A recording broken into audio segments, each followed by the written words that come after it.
at the back. Okay, if I just mind. I'm not very good at technology. Thank you all for staying, even though you saw the video this morning. And my role for the next, I think it's 45 minutes, is really to help you try and see how all that stuff you heard about this morning fits together with the ideas you've got about, well, what does that mean? Where do I fit? And where's society going? And how does all this stuff fit together? And how do we navigate our future as individuals and as organisations in this rapidly changing world that we can see? And I'm going to be drawing on this book that we launched last night on the future of business.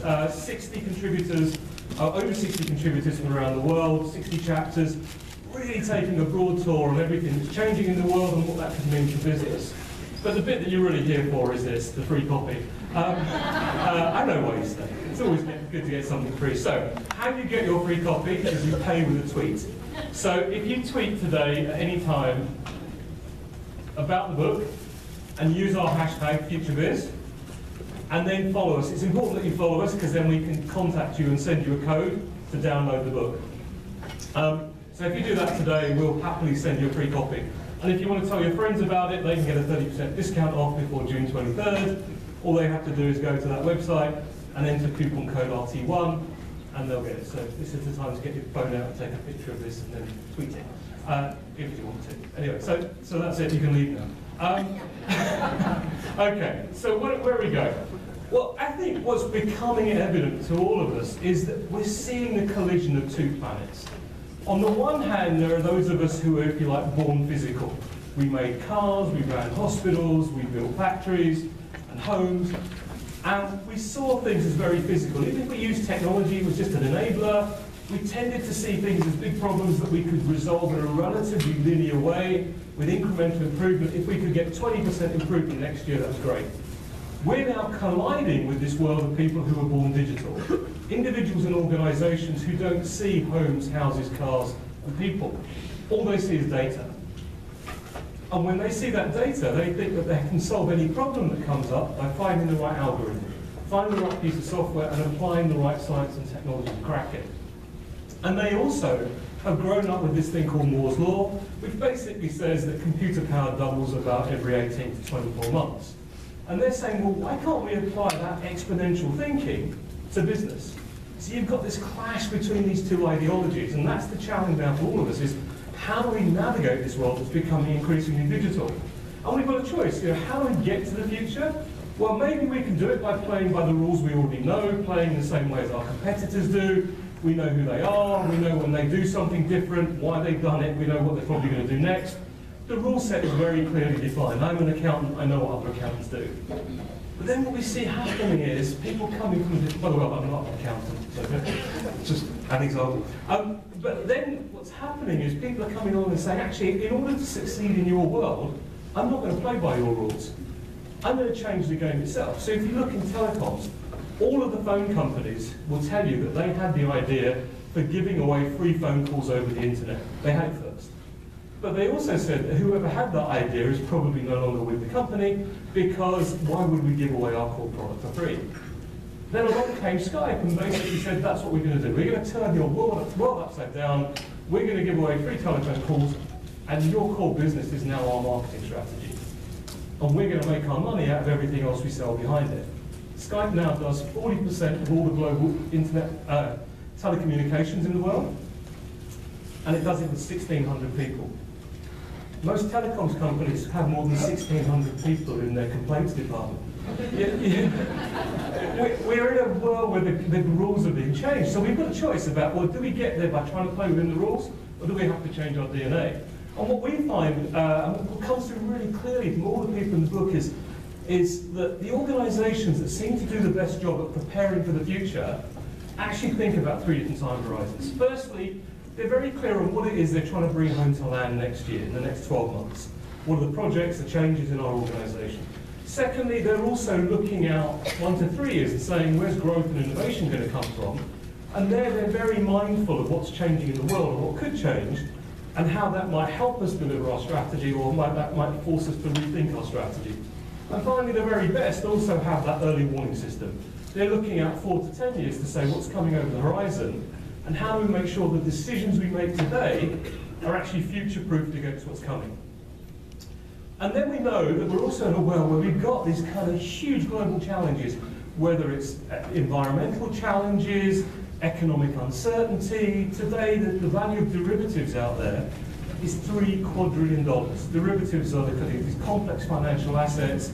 Subprime mortgages are one example. It's actually gone up since the crisis. To put that in context, a quadrillion is the next one up from $1 trillion, and the global economy is only about 75 trillion. So we're talking about many, many times the size of the global economy in these complex and very risky products. We know we've got political uncertainty, and we know we've got a society that's going to age beyond all our expectations. Today, if you live in a so-called developed economy, your life expectancy is going up by about 5 months every year. If you're under 50, and I look around the room, there's quite a few of you here, there is a 90% chance you're going to live to 100. If you're over 50, don't make quite so many long-term plans. But we know there's also a 90% chance that your kids are going to live to about 120. And then there's stuff going on around age extension, where with different species, they've been able to identify the protein that controls aging. Proteins are the building blocks of our genes. And by switching off that protein, they've been able to extend the life of the fruit fly, which is the best one so far, by 10 times. They think that with humans, we might be able to get a 3 to 5 times increase in human life expectancy. How do you motivate a 190-year-old CEO? What do you buy your partner for their 200th birthday? I think about marriage. You know, for the women, that's 160 years of putting the toilet seat down. Would we make divorce compulsory after 30 years just to keep the murder rate down? We're entering some very new territory here. So we've got all these challenges, and then we've got these big existential risks. People working on science that most of us don't even begin to understand, in synthetic biology and artificial intelligence. And you've got people like Elon Musk and Stephen Hawking saying this is the biggest risk of us all. So we're trying to navigate all of this stuff at the same time, and it's all happening really, really fast. And it's happening so fast that actually some people are saying, there's a guy called Nick Bostrom, who's a philosopher from Oxford, who actually says we might be living in the Matrix already. We might all be digital representations inside some simulation of a smarter being from another planet. And we wouldn't know, because we're running, like Neo in the Matrix, we're running around believing it's all real. What we do know is that we are already a very digitized species. More and more of what we do is digitized, and it's already connected to this giant global brain, the internet. Even without artificial intelligence, there's this massive brain throbbing away, over 3 billion people connected to it. Our world is already transforming. And then we see this huge array of fascinating and game-changing technology developments, from 3D and 4D printing, to robotics, to artificial intelligence, to new healthcare technologies, all these things coming along almost at the same time, that are changing the game and creating this whole new world of possibility, and getting that digital generation really excited and saying, actually, I can take exactly the same ideas that I had in digital and apply them to anything. That's why Facebook says, you know what, I could probably be a better bank than most banks. Why? Because I'm having a continuous conversation with my customers. Not only do I know about what they spend all their money on, I know what they like, I know what they don't like, I know how much they travel, I know they've got assets called air miles, I know they've got assets called their friends, I know roughly what their friends spend because I see what they're buying. So actually, I can monetize your entire life. I can turn everything you have into a source of value. And rather than most banks, which tend to just work with your money and a couple of other assets, people like Facebook are saying, we've got 1.5 billion customers. What if we even took 10% of those and started to manage everything in their lives as a financial asset? And if I look at my kids, who do they have more loyalty to? Facebook, Apple, and Google, or Citibank, Bank of America, and JP Morgan? And who do they have more relationship with? We're in a fascinating world now where people are understanding that these technologies could just change the game. And this is creating a whole set of design tensions inside organizations. The first one, and one of the biggest ones that we picked up in the book, was this huge tension between what feels like a very masculine story about this technology, numbers focus in business, all about goals and achieving, and the feminine. People saying, well, where's the feminine gone in this? Where is the kind of the human contact? Where's connectivity? Where's all the tacit stuff? that happens when humans relate. The things you can't quantify, you can't measure, but you know when you make a connection with someone. You know when your intuition kicks in and overrides a logical decision. And we would call those feminine qualities, but we've got this tension at the moment between organisations that are becoming more and more masculine, more and more automated, and others who are saying, no, it's all about people and it's all about the other side. And we have to make choices. We also know we're in this world where, potentially we could automate everything. Oxford University did a study recently where they looked at 700 jobs in the US, different types of jobs, and they identified that 47% of those could basically be automated out of existence in the next 80 years. Some people say it could be close to 80% of all the jobs today could just be replaced by technology. So businesses now have a choice between human versus machine. Where am I going? Am I going to the fully automated enterprise? Or am I going to make a conscious choice to employ people? Because one of the things is if we automate everything, then the question becomes, well, where is the money going to come from for the people who've lost their job to technology in order for them to buy my goods and services? And then you get into a very interesting conversation that says, well, do we need to give a guaranteed income? That actually the companies will have to pay a higher tax rate because they haven't got so many employees, they're making more profit, and that tax will go back to give people an income. Now that sounds a huge deal like socialism and communism, which clearly the US wasn't the birthplace of either of those concepts. So it's going to be really challenging for us as to how we run our world in that sort of context. We've also got this kind of interesting stuff about, do I get to the future by just following the crowd? Or do I follow my curiosity? So one of the things in my research about everything that's going on in Washington, there's lots of great stuff here. Particularly locally, you've kind of got one of the best unemployment rates in the US. You've got higher average incomes, a higher graduate rate. Everything looks really good. And then you look around you, and you're kind of surrounded by one of the fastest growing industries in the US. But it's an industry where some of us might not dare tread. The marijuana sector. 30,000 jobs are going to be created in that sector in the US this year. I was reading about a guy from Microsoft, a Microsoft exec, who actually has left to set up a marijuana business, a legal one, but bringing normal business principles to a rather kind of disorganized industry. And I've got a couple of friends who are doing that as well, who've come out of consultancy and investment banking and said, actually, this is a space we're going to go and play in, and we're going to bring business discipline to this industry throughout it. And there's, in Washington State is looking at this whole issue of marijuana tourism. Wine tourism brings in about $1 billion a year to the state. How much would marijuana tourism bring in? I mean, just think of the number of people who'd be too stoned to remember to check out their hotel rooms to go and stay another day. I mean, you've got all sorts of great possibilities there. So you've got that question of, do I get into this stuff that all feels a bit like it's in the grey area? Is it legal? Is it acceptable? Do I get into this stuff? We've got real challenges. And then you're seeing in finance, you're seeing all the big banks being challenged by these upstarts who are coming in, and at every single aspect of financial services, from payments to raising equity to credit finance, you're seeing crowdfunding platforms, new electronic platforms that are completely bypassing the old system. And so as businesses now, we're challenged to say, well, who do I go with? Do I go with the older players? If I want to transfer money to my staff, I've got 2 researchers in Houston. Do I go through my bank and pay about $40 a transaction? Or do I go through one of these electronic players and pay $1.50 per transaction? And say goodbye to my bank. My bank can give me 25% discount when I threaten to leave. But that discount doesn't make a difference when I'm paying $1.50. And we're seeing this time again where businesses are being challenged to say, which place do I play, in the old world or the new world? And we've kind of got this big kind of question going on now with these 2 different philosophies. On the one hand, Star Wars, if you think about Star Wars, it's a kind of, it's a dystopian world. It's all about controlling, getting the most of everything, winner takes all, acquiring the most resources, attacking everyone, and making the most. Everyone's trying to acquire more and more. And about controlling the world your way. And you look at the Star Trek world, it's all about an open world, it's a world of abundance, there's hardly any aggression. And what's the single biggest feature of Star Trek? There's no money. There's no money in Star Trek. And now it's become a serious conversation in economics to say, well, actually, could we get to a world with no money? Or almost no money? Because if you look at things like 3D printing, it's bringing down the cost of manufacture. Most services via the internet are almost free.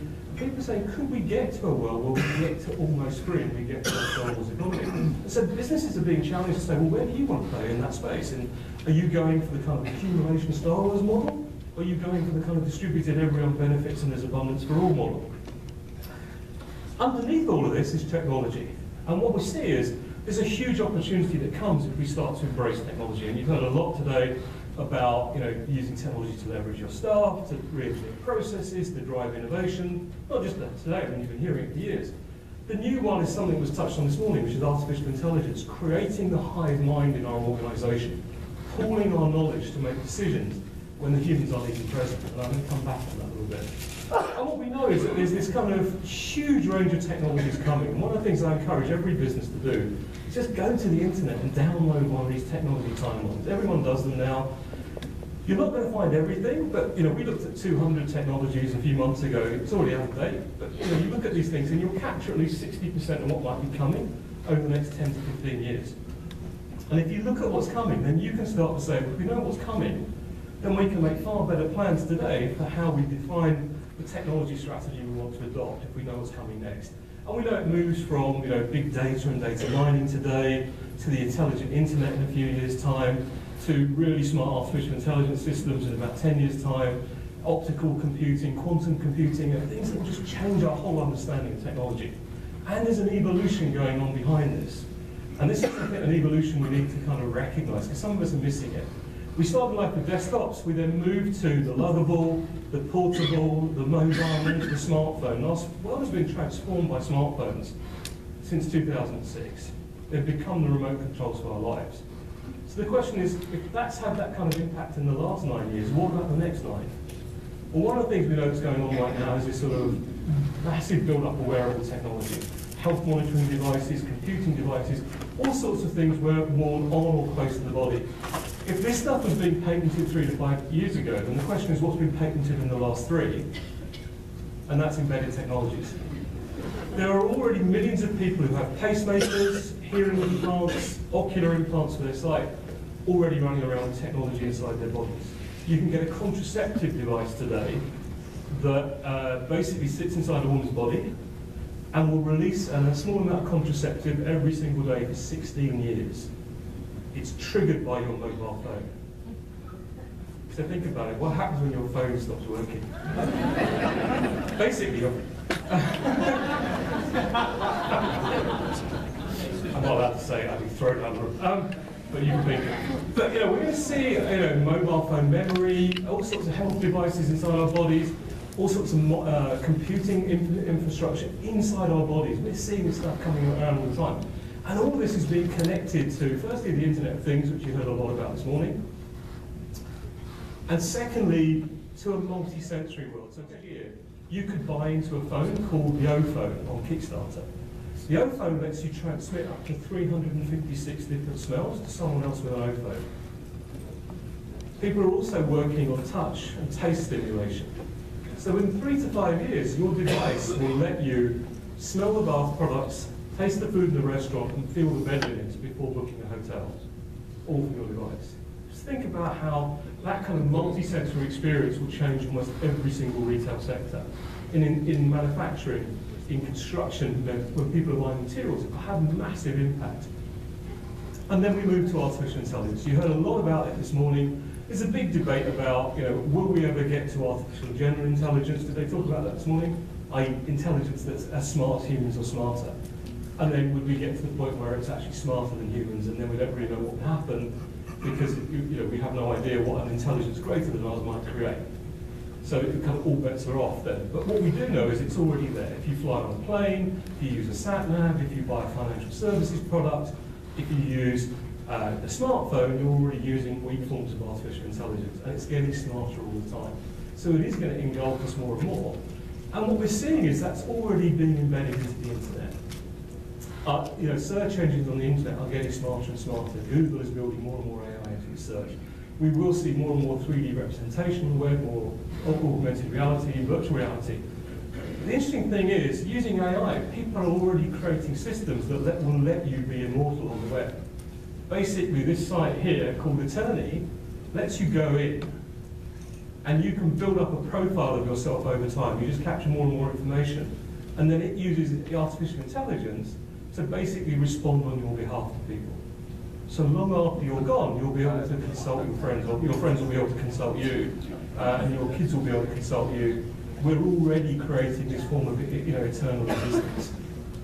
And we know that the kind of robots are different. There's a different view on robots. If I'm in the West, people tell me why they don't like it, why it shouldn't happen, why it's a threat to our jobs. I get to the Middle East, people ask me where they can buy them and can they invest in the companies. I get to Hong Kong, people say, can I take you to my hospital where I'll show you robots doing basic patient care. There's just a different mindset around this.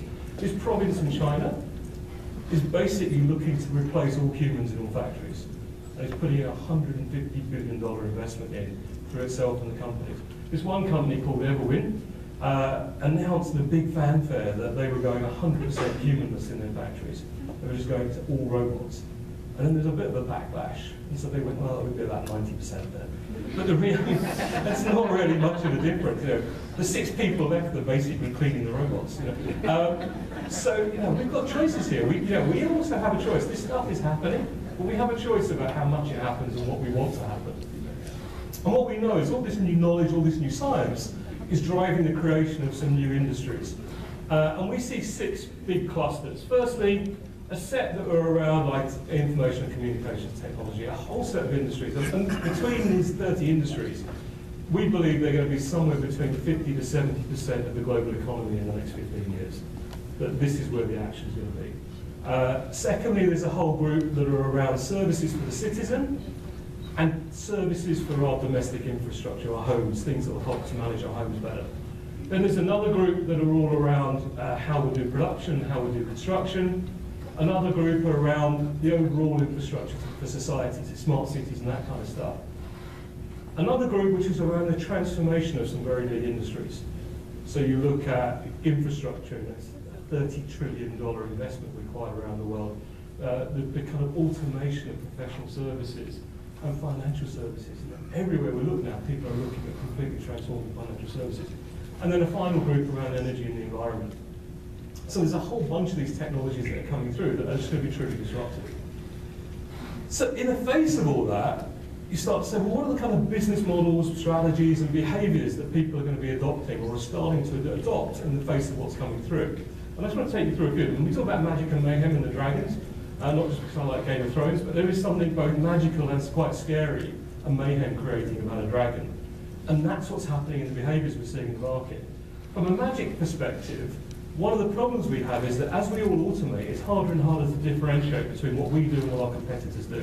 It all looks very much the same, and as soon as we make a change online, our competitors can see it and can match it. So the challenge is, how do you create a wow factor? How are we going to create those stories that our customers or our staff tell about us to their friends, to their families? How do we make them stop for a moment and go, wow, that's incredible? The one I love at the moment is from Japan. If you play golf in Japan, the highest risk you face on the golf course is not being hit by someone else's ball, it's getting a hole-in-one. Because if you get a hole-in-one, it costs you about $5,000 in gifts for your friends. So now, a smart company has gone, actually, why don't we insure you against that? So if you're having a good day and you're striking the ball sweetly, for $4 you can insure against getting a hole-in-one on your phone. Pretty cool, and that's creating, it's either taking away pain or creating a source of pleasure for people. And that, to me, is the kind of real opportunity for all of us inside our organisation to say, well, where are we creating magic? Secondly, you're seeing all sorts of new business models. So we've got used to the idea of people saying, I don't need to own anything anymore. I can rent it, whether it's my car, my computer, my house, infrastructure. We're getting away from ownership to usership. We're seeing innovation around how we fund new ideas. So people using platforms like Kickstarter to pre-sell a product to see if the market really likes the idea. But the one that I love is all the innovations around how we charge for goods and services. These are the ones that get you kind of getting excited again and thinking, actually, there might be some fun here. And the kind of first among equals of the new business models is the auction model. Because this really is like a gift from God that just keeps on giving. Basically how it works, this is a site from the UK called MadBid, and how it works is that when you make a bid in the auction, the price goes up by 1 penny, but you pay a bidding fee of £1.50, so about $2.25. Lights are going on all around the room. This auction, a £630 TV, with 25 seconds to go in the auction, the winning bidder's pretty happy. because they're paying £20.53 for £59 for a £630 TV. But as a vendor, I'm much happier because I've made £3,000, $5,000 for a $1,000 TV. It gets better though. The next one I'm selling a £614 laptop, 26 seconds to go, I've basically made $14,000 on a $1,000 laptop again. But the one that makes you want to get out of bed every morning, the one that makes you think that you can go back and tell your high school teacher that you really did make something of yourself, is the last one where you're selling money. Here you're selling 125 quid, 125 pounds. And with 4 seconds into the auction, I've already made £81. So I'm selling about $175. I made $136 in 4 seconds. I'll sell that for between £10 and £50, which means I will get between £1,500 and £7,500 back for £125 outlet. The question for you guys is not can you sell your stuff through auction, but what new thinking are you doing about new business models to charge for your goods and services in a changing world? And one of the things we're seeing is people starting to embrace the idea of Bitcoin. You've all heard of Bitcoin, this digital currency. The interesting thing about Bitcoin isn't Bitcoin so much, but the underlying technology called blockchain. Blockchain is a super secure protocol for communicating information. People are beginning to understand that you can put anything inside a blockchain. Healthcare data, transaction data, airline information, and make it super secure. The big thing is, it doesn't go through a central clearinghouse. There's a public register of all the transactions, so everything's open. If you try and break a transaction and rewrite it, you actually end up changing every other transaction record in the internet, in the blockchain after it. So it's instantly visible that you tried to change something. So people are getting very excited and saying, actually, what we can start to do is create smart contracts. We can eliminate the need for lawyers.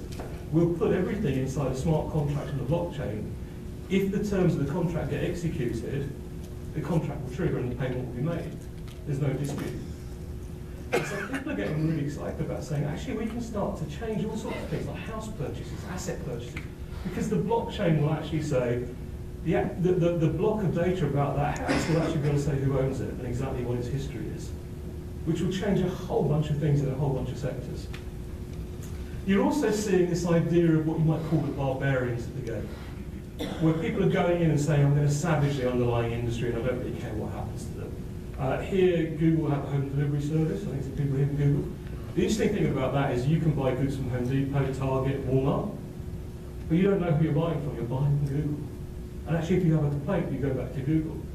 So the power of the underlying brand is being diminished because the loyalty, again, is to Google. It's the person who owns the interface. And we're going to see more and more of these models where people are going for winner takes almost all and savaging the underlying sector, the players who were there before. We're also seeing this kind of recognition that we've got to do things faster. This is a construction company in China. This is a 30-story hotel built in 15 days. What? And how they do this is that they basically prefabricate everything in the factory, and then they get on site and they just plug it together very, very fast like Lego. And these guys are building 30 or more of these around the world. And you're seeing in more and more sectors this desire to change the rules of the game by going faster, bringing exponential thinking in. And exponential thinking is happening in all sorts of sectors. People saying, how do we go for not 10 or 20% growth, but 100% or more improvement? So you look at Airbnb, it has 90 times more customers more bedrooms listed per employee than the average hotel group. You look at Tangerine, the bank at the bottom, has 7 times more customers per employee than the average bank. The one though that's a mind-blowing one is Local Motors. They can come up with a new car design about 1,000 times cheaper than the average car company. And they can produce each car off the line 5 to 22 times faster. Why? Well, the average Ford has about 5,000 components. The average 3D printed Strati from Local Motors has about 50 components. Fundamentally changing the whole way you think about car production. The car manufacturers are now starting to say, actually, we could use 3D printing not to create new cars, but to take those old cars from our history that were iconic and print them as one-offs for people. Because we can't set up a production line for them, it wouldn't be viable. But we can bring back the 1950s Buick. We might sell 20 a year, we can make money on it with 3D printing. And there's a massive payback on this, there's a commercial payback. You look at the kind of valuation improvements that are happening from businesses that are thinking exponentially. You look at Uber. Uber basically recycles unused capacity in the economy, people and their cars. And its market cap has gone up 20 times in 3 years. And we're seeing more and more people saying, how do we use that kind of thinking? In the face of all this, you're seeing some businesses saying, actually, this is all just too complicated. We're not going to try and do any of this stuff ourselves anymore. We're going to become a very light organisation, very thin, we're going to outsource everything. And then you've got another group that says, actually, we can't think or move fast enough inside our organisation anymore. So we're going to go and invest in companies and service providers who are going to come in and change us from within, or external companies who will invest in with a specific remit that those could become our future. They might eat our lunch, but we'll invest in them rather than someone else. You're seeing Wall Street doing this quite a lot now, investing in the businesses that they think could destroy them in the future. And you're also seeing the Trekkies. You're seeing the people who are saying, actually, I've gone out there and boldly gone where no one's gone before in technology now and all sorts of things. Why can't I do that in terms of feeding people? You know, here in Washington State, you've got this issue around drought where if you're a hop farmer, you hate it. If you're a wine grower, you love it. But you know, how do we tackle problems around water, around food, around education, using this kind of thinking? The Trekkies just willing to take these ventures on now, not being bound by the existing players, not being bound by government or anything else, just saying, let's go for it. And then you're seeing these automation junkies who are saying, actually, could I create a completely automated company where literally there's no human involved, or almost no humans? And this idea of decentralized autonomous organizations, where a company literally becomes a technology. Blockchain is starting to do that. There's platforms like Ethereum where you can go and build your own company from strategy through all the business rules to the operational procedures, all in software.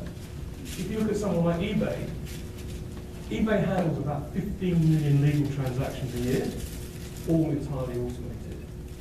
And we're seeing more and more companies now where they don't have people, or they have very few people doing anything in the organisation.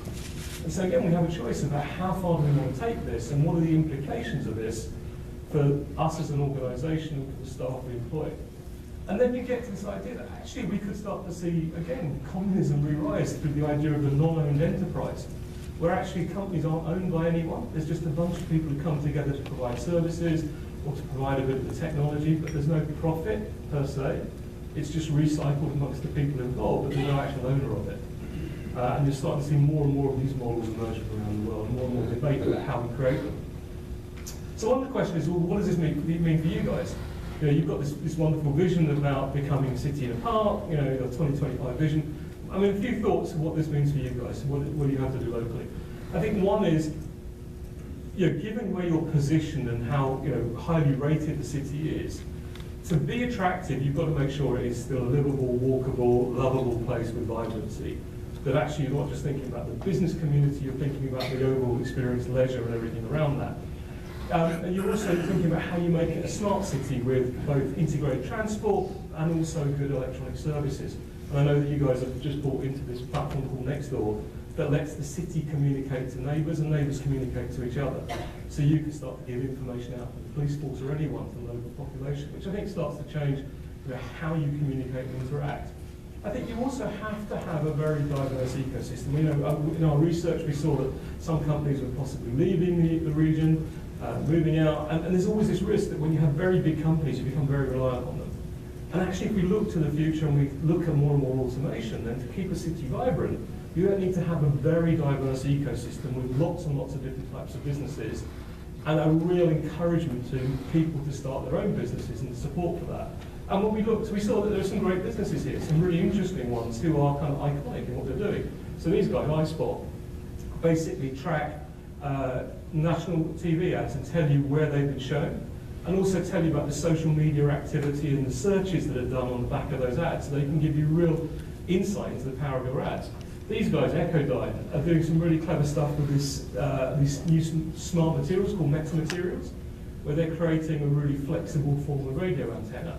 But you know, it will be groundbreaking when they're ready to market.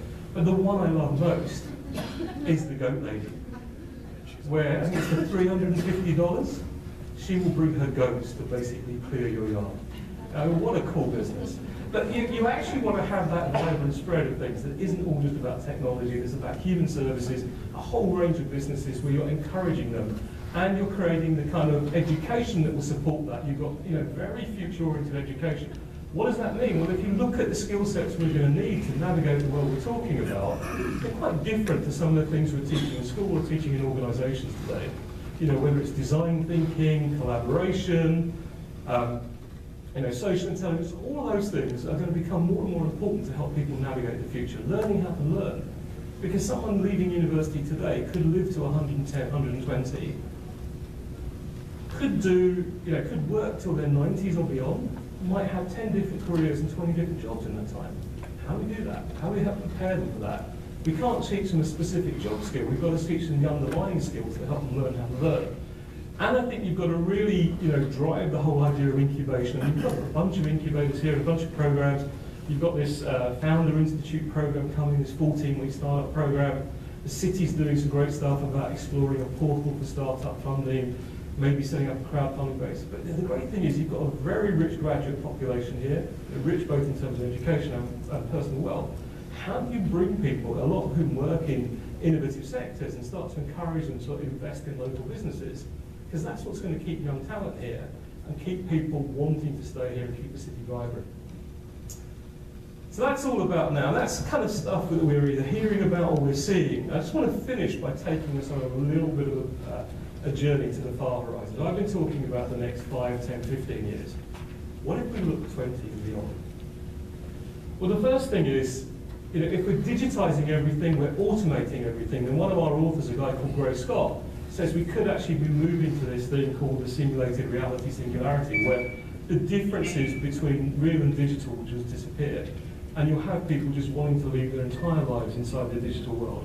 And our experiences will be some mixed blend of the two. And we'll have kids growing up who really don't differentiate between the two in any meaningful way. Secondly, there'll be multiple actors. 15 to 20 years from now, it will be common for there to be robots, holograms, all sorts of artificially intelligent forms, plus humans, enhanced and unenhanced, all walking streets. It may seem like sci-fi, but this is happening now. You look at what's coming to market. With all this information, all this stuff coming at us, inevitably we're going to need some sort of intelligent system that's managing our interface to the world, managing our relationship, managing that data, and possibly our digital twin who's out there on the internet doing our bidding for us. Because of the speed of stuff going on, it's actually gathering what we need when we need it and giving it back to us, rather than us doing that kind of search time. You take that a step further, and we're beginning to see the body becoming a platform for technology. We're starting to see more and more technology being integrated. People are using drugs like Ritalin, Adderall, modafinil, which are for attention deficit disorder, sleep disorder. More and more people are using them to enhance their performance. In some universities now, up to 90% of the students admit to using these all the time to enhance their concentration and performance. You're seeing genetic enhancements where we've been able to identify the genetic base for things like rage and obesity. So within 5 years' time, someone will be able to CRISPR-Cas9, which is for editing our genes. So we'll actually be in a situation where you'll be able to have the colour of your eyes changed, your skin colour changed, your appearance changed, even the thickness of your hair. There's lots of potential side effects from this kind of early stage technology, but it's moving very, very fast. Physically, there's a whole bunch of enhancements. You can go to a company called Touch Bionics in Scotland and various others and design the functionality of your replacement limbs. I've seen a guy who can rotate his wrist through 360 degrees. You get people going to get faster fingers so they can be better computer gamers because they're entering these competitions where there's a $2 million prize and reaction time is limited. We're moving into a world where this stuff is going to be happening around us. And then there's a whole bunch of stuff going on to try and understand how we store information in the brain. A bunch of different techniques looking at how can we read information from our brains and then write it to it. And there's this thing called neural dust being developed, which would literally spray or inject tiny cells into the brain that would attach themselves to our neurons and be able to read the data in them and potentially write to them. So if you look at people like Google, people like IBM are working on major programs so that within 10 to 15 years, they will be offering the ability for you to upload your brain to the internet and back it up. And this is where you want to make sure that the supplier is reliable and has a good service, because you don't want the backup to kind of suddenly be wiped. But this is interesting, because if you have one of these exocortexes, the really interesting thing about these things is that in silicon, electronic information moves about 1 million times faster than information moves in the brain. So we could actually have that second brain working, and working on our behalf and doing all sorts of stuff on our behalf. But then you get a really interesting issue going on. You know, the silicon brain is working much faster and learning much faster than the physical one. What happens when they have an argument and they try and update on something? Does the silicon one eventually go, well, forget you, I'm off. You know, I'm going to go and work with someone smarter, or find, you know, go chat to some robots if I can hang out. But you know, we're entering this space where we just don't know how it's going to play out or how fast it's going to play out. And that creates a kind of, it does create a shock for us, doesn't it? If you think about this stuff, it's moving so fast, it's challenging every single myth, belief, assumption, worldview we have about how the world works. And we need to replace them with new ones, but we don't know what they are. And it also raises the question of, well, just because science and technology can do these things, should they? And one of our authors, I mean, one of the best chapters in the book is by a guy called Gert Leonard, where he talks about, just because it can, should we let it? And actually, do we need some sort of digital ethics treaty where we start to say, how far should science and technology be allowed to go? So in the same way as nuclear non-proliferation, in the biological sciences, in all sorts of fields, we have treaties and kind of protocols that determine how far science is allowed to go. We don't have anything like that in software and information technology. There are no restrictions on where we go with artificial intelligence or any of these things. So do we need that? Do we need something like that to kind of control our world? So I think my time's pretty much up, but I think we're kind of entering this space where business is going to have a whole bunch of key choices to make. You know, firstly, who is it we want to be in the future? What kind of organisation do we want to be? What purpose do we see ourselves having in this changing world? Secondly, you know, what is our behaviour going to be? How do we want to behave? Do we just want to make money? Do we want to control everything? Or do we want to kind of change society? Do we want to drive a different set of values and behaviours? Do we want to ensure vibrancy and health of our local community? Really some quite serious choices. The next is about financial orientation. Are we just about profit and accumulating as much as possible? Or are we about kind of creating abundance at the same time? You look at people like Uber, they say they're about creating abundance and spreading the wealth. You know, you've got different people coming up with different business models. The next is about talent. What is our attitude towards talent? Is it our most vital asset, as everyone still says today? Or is talent just the stuff that keeps the robot clean? You know, what is our view on the people inside our organisation and what we want for them and with them? And just because we can automate their jobs away, will we? Or will we make a conscious choice to keep people inside the organisation? And then the final one is, how do we actually deliver this? How do we organise ourselves? What kind of processes do we need? What kind of technology do we need in order to underpin those other decisions? Because it's very easy to just run straight to, let's design the processes, let's choose the technology, and not really think about the other things about why we exist as a business and what our purpose is. The author Graham Greene says there comes a time in everyone's life when you have to open the door and let the future in. I guess the reason you all stayed this afternoon, other than the free book, is that the door is very firmly open for you. I hope I've just given you a few ideas about what the future of business might be, some of the choices you might face, and how we might start thinking about navigating that. Thank you.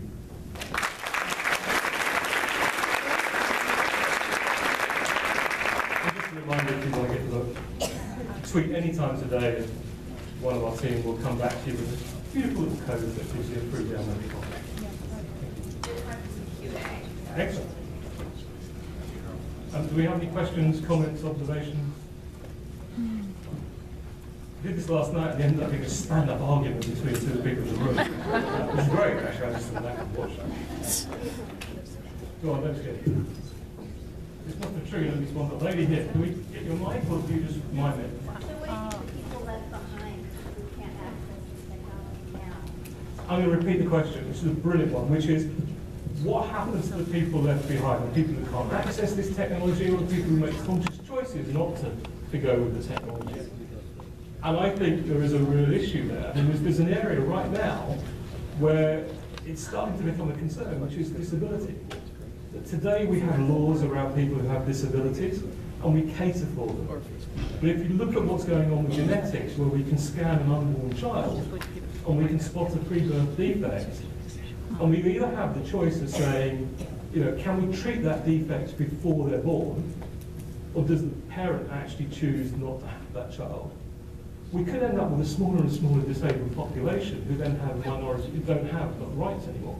And we can see this happening in all sorts of places, and it's up to society to push back and say, we don't just want this monolithic view that you have to be totally immersed in the technology, using it all the time. I mean, I worry about schools.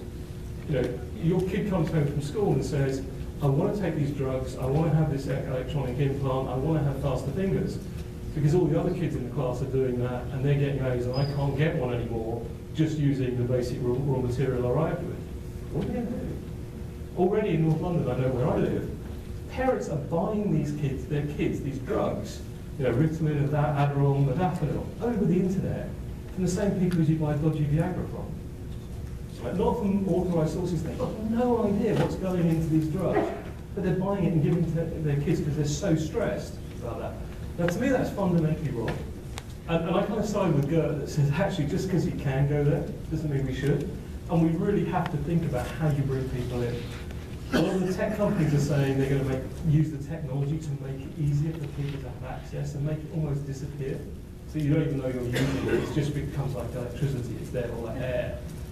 The question is, will they try and control what you can use, or will they just make it free for free access? It's a beautiful question to which there are no answers, but just some kind of, I think, some quite moral and ethical underlying choices we make about where we go with this. The issue for me is that the technologists and scientists don't have to think about those things when they bring them to market. So someone brings a robot to market, they don't have to explain what happens to the people who lose their job to the robot. You know, and that's always been the case with innovation. We've never had to. We've always hoped that the new industries will create more jobs than the ones that are being replaced. But hope is not a strategy. You know, we need to be doing active work now to say, well, how do we create those jobs in the future so people don't get left behind? Does that help? Any other questions, comments, observations? I see no hands. Oh, over here. So there's always a lot of progress happening. Do you see it globally as well? Like if you look at Israel, Australia, are they still, you know, globally, where are we going with all of this? So the interesting thing is that not only is the future unevenly distributed, you know, globally, but within countries it's the same. So you see different worlds within the same country. You go to Israel, you'll see people who, you know, are still subsistence living, and then you've got people living almost in this kind of different virtual world. You know, you come here, you're in sort of Silicon Valley 2 now. You go to Silicon Valley, you've got people who almost talk a different language than if you go to Henderson, North Carolina, and people are still buying shirts for $3 from Rose's department store. You know, you've got that whole spread, and you're going to see that all over the world. And the risk is that the gap will just spread. And the challenge is, you know, how do we make sure that the wealth stays distributed and that everyone has a chance to play, rather than a few people just, you know, get a huge amount and the rest of us kind of go, you know, make some money out cleaning their cars or babysitting their kids.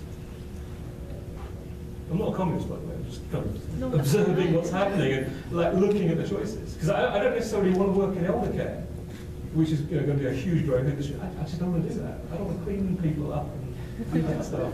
You know, if I want to be ignored, I can talk to my own kids. You know what I mean? I'm not going to reply.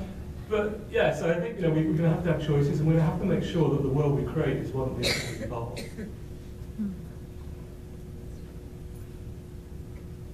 No one's leaving, so. Great, well, you'll be joining us. Lady here. So do you have any thoughts about how we're going to create this world, or what maybe some basic? Yeah, I mean, I think there's a few things going on. I'm very encouraged by how technology could change democracy. So, you know, one of the things is that there's a lot of people talking about e-democracy. So when you watch a politician speaking today, you know, most of us think we know they're lying because we can see their lips moving. But, you know, what we can actually do is technology can start to say when they say something and they state something as fact, instantly overlay the information that goes, well, here's the actual fact. Or, you know, here's what's really going on. It can start to provide evidence that can, you know, that will force people to be more honest in their explanation of stuff. Blockchain, for all its scariness, will also make things much more transparent. You know, we will know what's happening in transactions, secret deals, all that kind of stuff won't go on. So I think there's a few things that technology will help with. But I think you're seeing more and more movements now which are trying to say let's have a much more reasoned debate in society. about these things that are coming and how we make choices about them. The thing that I think I worry about, and I do think Bellevue's, not just because I'm here, but I think Bellevue sort of stands out in terms of its thinking. But I've talked to a lot of local governments around the world, and a lot of governments, and my concern is that they're not even behind the game, they're playing a different game still. They don't get how fast things are changing. Like in our last election in the UK, a few weeks ago, only one of the parties even talked about technological unemployment, and that was the Green Party. The others all pretended it didn't exist. They just kind of assumed that somehow the jobs would happen. And you know, you can't do that. You've actually got to start saying, now, okay, if I think some big businesses might leave the region over the next 3 to 5 years, then yes, I want to attract others in, but how do I create that vibrant ecosystem of smaller businesses that are much more emotionally attached to my region and will stay here and grow here? And how do I encourage that growth, and how do I provide adult education services so people can learn new skills and learn how to learn again so they can be employable in the future? And start with some of those things to create local vibrancy. How do I use the tax system to encourage that? I mean, you don't pay local income tax anyway, but you know, how do I give people tax breaks that then encourage them to invest in their own learning? Because I'd much rather have a little bit less tax coming in now, you know, sales tax, than a lot less in the future because no one's buying anything. You know, so you need to have some enlightened self-interest at government level about how we prepare ourselves for the future. And I think governments do have to take a bit of a lead on this, because we do look to them to deal with this stuff that feels like it's bigger than our, you know, it's above our pay grade to deal with. And you know, you have to look to the kind of exemplar local authorities who are doing some cool stuff around that. And you see them around the world. You know, some of the towns and cities in Sweden, in Denmark, Iceland. You know, it's just incredible the amount of thinking they're doing about, you know, what's the shape of our economy going to be in 10 to 20 years' time? What do we want life to be like for Icelanders first, before we talk about all the science and technology that will enable it? So you've got a very clear sense of where we're going, and then you support it with the science and technology. You don't let the science and technology lead you into this world. Very long answer to a very short question. Okay, thank you so much. Do we have one more question? Okay, I'll take our last question. A moment ago, you said that you wouldn't be interested in elder care, but you also said that people will be living to 150. So when do we change the definition of when someone is elder, and when do we change the definition of elder care, and when do we get to the point when people who are elderly or considered elderly actually have a workplace that they can go to?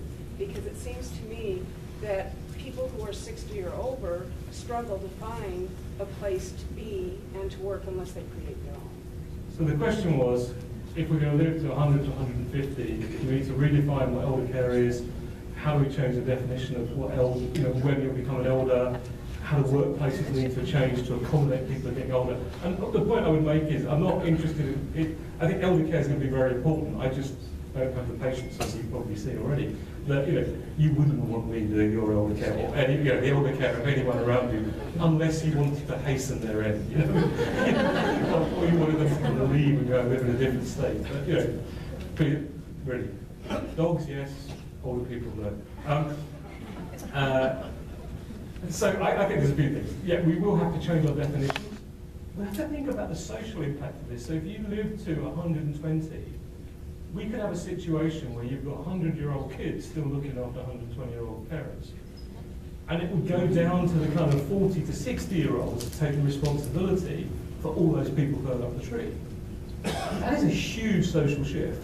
And housing will need to change. You know, we have to think about community housing, moving people closer to services and things like that. In the workplace, you could easily see a workplace where you've got people from 18 to 80. It's starting to happen now.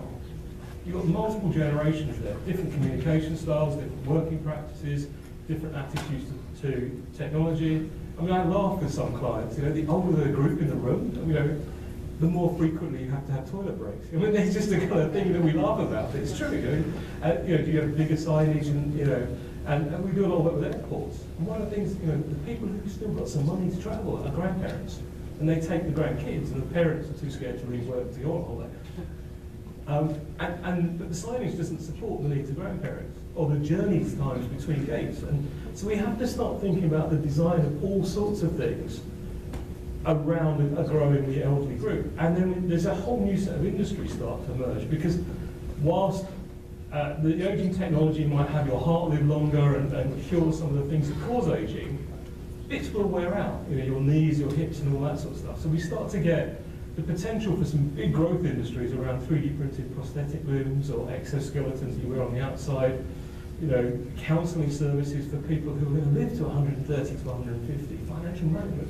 There's a huge set of industries start to emerge, but we're entering very new territory in terms of what we're doing. I know in the UK, the fastest growing age group are the over 80s, proportionately. I don't know what it is for the US, but I wouldn't be surprised if it was something similar. Thank you very much.